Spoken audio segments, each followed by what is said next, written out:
façon de voyager.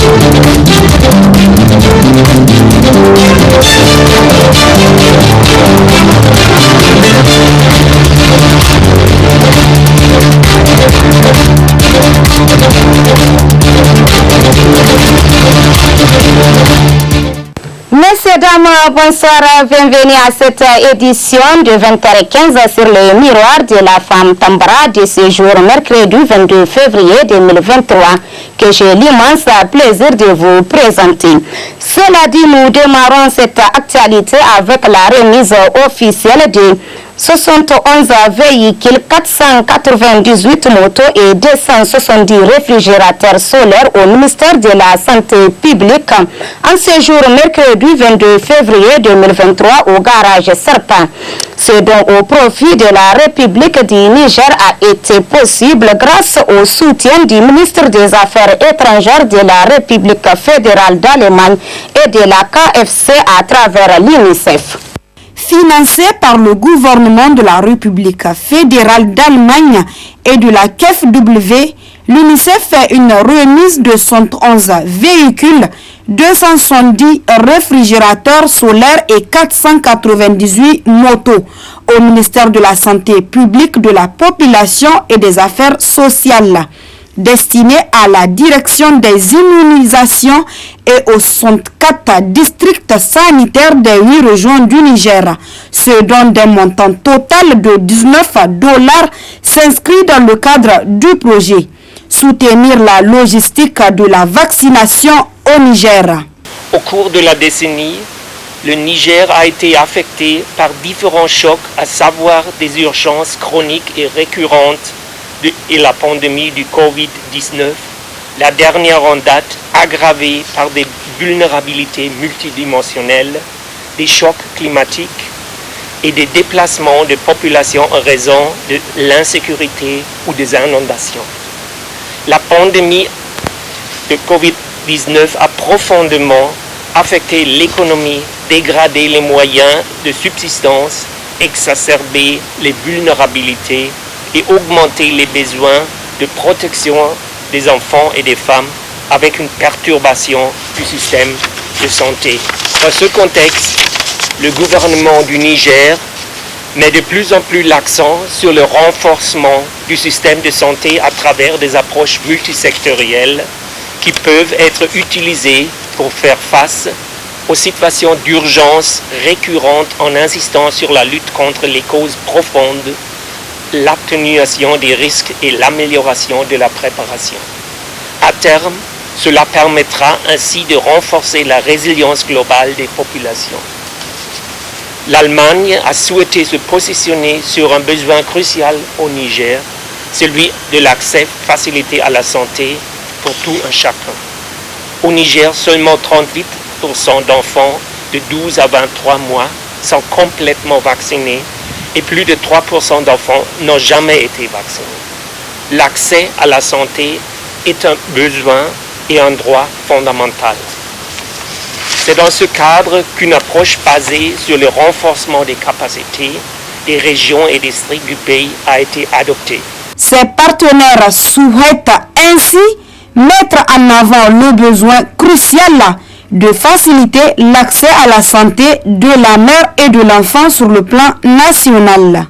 Cet appui de la coopération allemande contribue également au financement des différentes campagnes de vaccination contre la COVID-19, au renforcement des actions de communication pour accroître la demande en vaccination, la prévention et le contrôle des infections dans les structures de soins avec l'adduction d'eau et la construction de latrines dans 61 centres santé des 8 régions. Aussi, dans la prévention, la lutte contre les maladies tueuses chez les enfants à travers le renforcement au niveau communautaire de la prise en charge intégrée des maladies de l'enfant et la distribution de moustiquaires imprégnés d'insecticides à longue durée d'action. 84 centres de santé et les districts sanitaires de Belgique bénéficieront de l'électrification à travers les panneaux solaires. Le ministre de la Santé publique, de la Population et des Affaires sociales, Idi Ilyasu Mainasara, a adressé au nom du gouvernement ses vifs remerciements à la République fédérale d'Allemagne, à la KfW, à l'UNICEF et à l'ensemble des partenaires qui ne cessent d'apporter leur contribution au développement du Niger. Je saisis cette opportunité pour adresser les sincères remerciements du gouvernement du Niger à l'ensemble des partenaires techniques qui accompagnent le développement socio-économique de notre pays, en particulier à l'UNICEF, au gouvernement allemand et à la KfW. J'exhorte toutes les forces, l'ensemble des partenaires à davantage de collaboration dans le financement du secteur de la santé. Ce geste, combien important, intervient après le grand forum présidentiel présidé par son Excellence Bazoum Mohamed, président de la République, sur la vaccination et l'éradication de la polio au Niger, qui était tenu le 13 octobre 2022 à Niamey. Aussi, je voudrais en cette circonstance rappeler toute l'attention accordée à la santé, en particulier de la mère et de l'enfant et en général de toute la population du Niger par les autorités. Nous rappelons que dans le cadre du renforcement des multiples efforts consentis par le gouvernement pour l'amélioration de la santé des populations en général et pour la lutte contre les maladies évitables par la vaccination en particulier. Comme nous l'avons annoncé hier, le Conseil national de la jeunesse du Niger, CNJ, a organisé une rencontre le mardi 21 février 2023 au gouvernorat de Niamey. Motif caravane nationale de vulgarisation des textes du Conseil national de la jeunesse du Niger. Compte rendu Noël Dédé Sarat. Le Conseil national de la jeunesse nigérienne, CNJN, a organisé une rencontre mardi 23 février 2023 au gouvernorat de Niamey. L'objectif, caravane nationale de vulgarisation des nouveaux textes du Conseil national de la jeunesse du Niger. Cette première étape permettra de promouvoir les textes du Conseil national de la jeunesse au sein des 5 arrondissements de Niamey. Cette caravane nous permettra d'échanger spécifiquement sur les textes qui régissent les instances du CNJN, mais aussi sur le renouvellement des instances de la base au sommet. Permettez-moi de vous témoigner de ma profonde gratitude, eu égard au sacrifice que vous avez consenti afin d'honorer votre présence parmi nous. Comme vous le savez, le Conseil national de la jeunesse a été créé par décret numéro 2015-545-PRN-MJ-S, modifiant et complétant le décret numéro 2022-095-PRN-MJ-S en date du 25 janvier 2022, conformément au dispositif de l'article 22 du décret numéro 2022-95-PRN-MJ-S que le ministre de la Jeunesse et du Sport s'est assumé en créant un comité provisoire chargé d'assurer les fonctions du bureau sortant du Conseil national de la jeunesse, avec comme mission principale le renouvellement des instances du CNJ au niveau des communes, au niveau des départements, au niveau des régions et au niveau national. Depuis la mise en place du comité provisoire le 1er novembre 2022 et celle des points focaux le 9 décembre 2022, le comité provisoire a dû faire face à beaucoup d'obstacles dans son fonctionnement. Mais grâce à Dieu, grâce au soutien des autorités et grâce à la détermination des membres, sous le leadership de son président, M. Yacouba Soumana Sissé, le comité provisoire a lancé ses activités le vendredi 10 février 2023 avec un point de presse couplé au lancement officiel de la caravane de vulgarisation des tests du CNJN au niveau de la maison de presse à Niamey. Le ministère de la Jeunesse et du Sport s'engage à accompagner le Conseil national de la jeunesse nigérienne dans sa mission. Il s'agit pour les jeunes et les autorités locales de s'approprier le contenu de ces documents. Pour rappel, le ministère de la Jeunesse et du Sport, assurant la tutelle des associations de jeunesse dans sa politique d'encadrement des jeunes, a mis en place une plateforme représentative de la jeunesse en vue de promouvoir la participation et l'engagement des jeunes au processus socio-politique et économique du Niger. C'est dans ce cadre, et conformément à l'article 37 de la Charte nationale de la jeunesse, qu'un bureau exécutif national du Conseil national de la jeunesse du Niger a été mis en place en avril 2011 lors d'une assemblée générale élective pour un mandat de 3 ans renouvelable une fois. Cette rencontre est donc fort opportune en ce sens qu'elle permet de former les jeunes sur le contenu des documents du CNJN. Il vous appartient donc d'être assidu et attentif pour tirer le maximum d'enseignements afin de promouvoir votre participation au processus de renouvellement des instances du CNJN. Et sur cette note, que je déclare ouvert les travaux de la rencontre de partage et de vulgarisation des textes du Conseil national de la jeunesse du Niger dans la région de Niamey.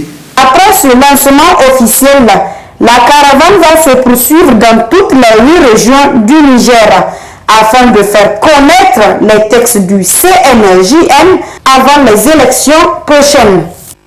Après 2 jours de formation du conseil régional, c'est le tour du conseil d'arrondissement de la ville de Niamey sur les questions de la décentralisation en passant par les rôles et les missions des élus locaux au Niger. Suivez le premier vice-maire dans cet extrait. À l'instar de vos collègues conseillers des villes qui ont été formés sur la question de la décentralisation en passant à revue le rôle et les missions des élus locaux au Niger, vous êtes là également pour le même objectif. Le conseil des villes de Niamey, après avoir senti la nécessité d'une formation pour les élus, avait délibéré pour qu'une session de formation se tienne. Après 2 ans de gestion des affaires locales, la présente formation vient à point nommé, car nous aurons la possibilité d'éclairer le lanterne. Je vous exhorte à poser toutes vos préoccupations aux formateurs et cela sans tabou. C'est en apprenant davantage que nous pouvons jouer pleinement nos rôles. Voilà pourquoi je vous exhorterai à être attentifs au contenu didactique qui nous sera dispensé pour qu'à la fin nous puissions participer au renforcement de la stabilité sociale et politique, condition nécessaire à l'amorce d'un développement durable.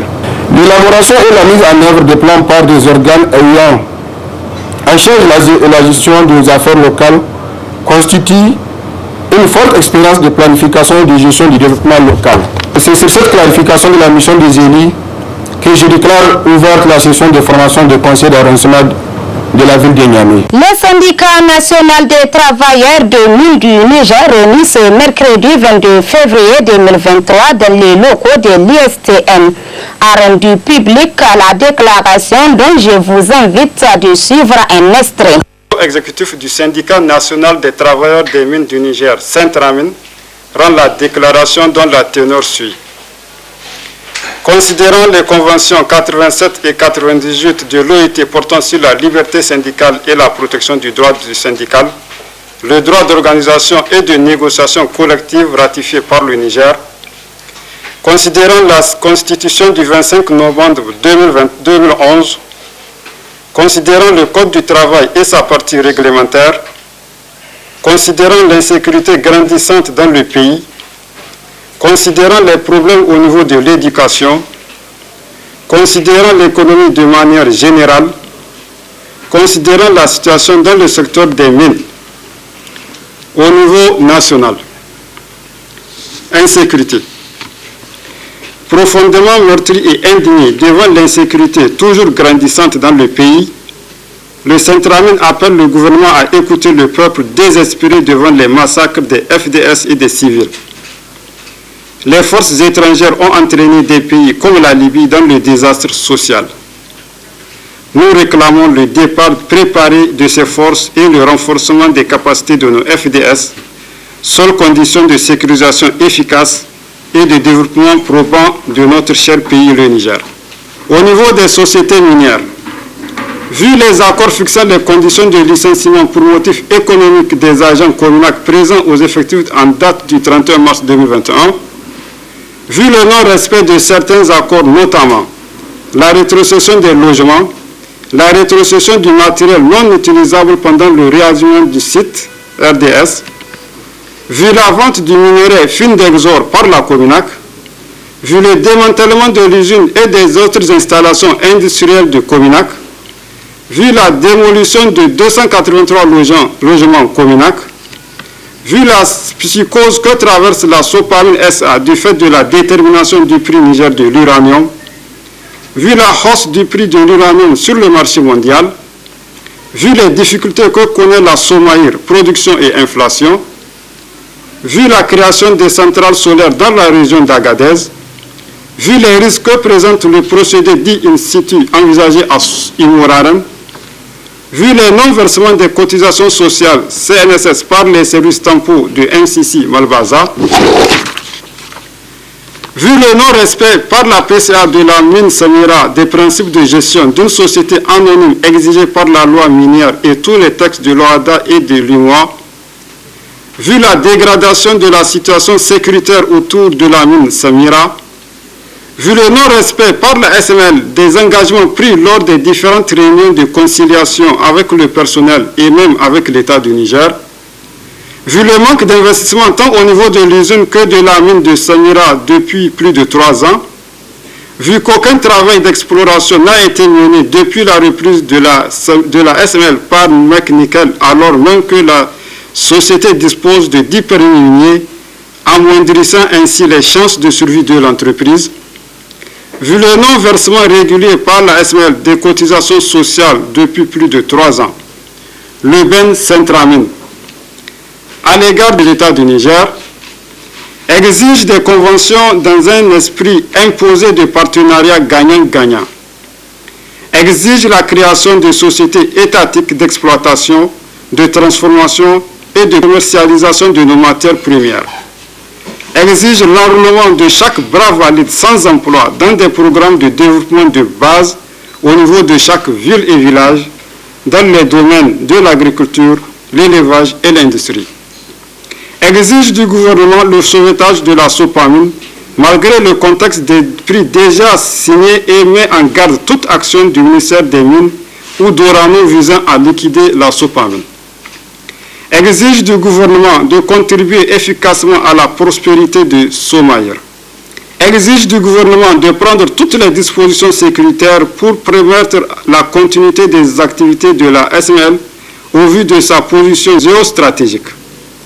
Demande au gouvernement de revoir la gouvernance de la SML Samira qui, dans la situation actuelle, ne profite ni à l'État du Niger, ni aux employés, encore moins à la communauté locale. Demande au gouvernement de diligenter un audit sur tous les produits issus des ventes par Cominac afin de mettre l'État dans ses droits. Exige du gouvernement le sauvetage de la société Sonichar. Exige du gouvernement une étude d'impact environnemental rigoureuse et une contre-expertise par des partenaires neutres vis-à-vis des intérêts des investisseurs. À l'égard de la Cominac, exige le respect strict des accords signés entre Cominac et les syndicats dans le cadre du processus de la fermeture de la Cominac. Exige le paiement de la quote-part des travailleurs dans la vente du minerai fine d'Exor vendu à la Somaïr après l'arrêt de l'exploitation. À l'égard du service tampon MCC Malbaza, exige du service tampon MCC Malbaza le versement sans délai de la CNS des cotisations prélevées dans les salaires de ses employés. à l'égard de la SOPAMIN exige à la SOPAMIN de prendre ses responsabilités dans la gestion des entreprises SML Samira, Cominax, Somaïr et les autres sociétés en phase d'exploitation. À l'égard de la SML Samira, exige le versement sans délai des cotisations sociales à la CNSS suivant les accords. Exige le respect des engagements pris avec les partenaires sociaux. Vive le mouvement syndical nigérien, vive l'USTN, vive le Centramin, en avant pour la sauvegarde des unités de production et la préservation de nos acquis. Prêt pour la production, la lutte continue. Messieurs, dames, c'est ici que se referme ce journal. Merci de l'avoir suivi et restez en compagnie de nos programmes.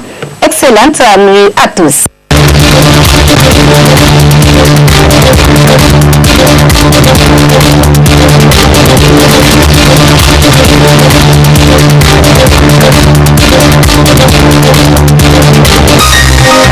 Ce journal vous a été présenté par STL Transport Voyageurs. Une nouvelle façon de voyager.